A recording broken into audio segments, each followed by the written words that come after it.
Prior to painting, there are very few important elements to take note of. It is recommended that you refer to the product data sheets for application conditions and methods, and for your own personal safety, please refer to the material safety data sheet. Surface preparation is the most important part in the performance of any paint system. Prior to priming or painting, it is essential to ensure that the substrate is sound and that any chalkiness, loose and flaking paint is removed by means of high pressure washing and scraping. The surface must be thoroughly dry before the application of paint. Always trim back bushes or foliage away from the substrate to ensure that all external surfaces are visible.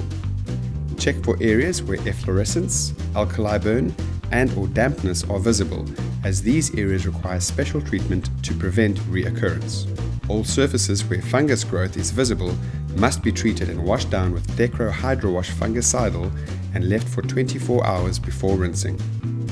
For hairline cracks smaller than 1 mm, open all cracks and brush clean using a wire brush. Surface must be free of any dust before applying the primer. Apply 1 coat of Dekro Masonry Primer into all cracks and allow 8 hours drying time.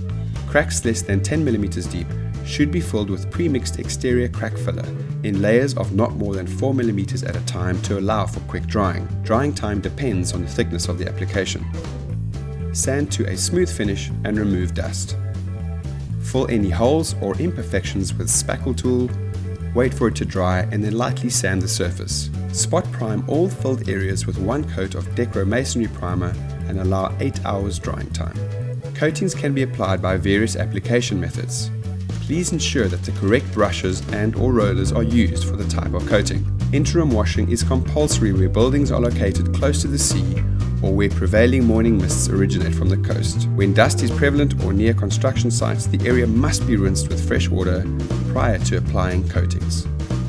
If you have more than 1 tin of a color, it's recommended that you mix the tin's contents thoroughly to ensure color consistency throughout.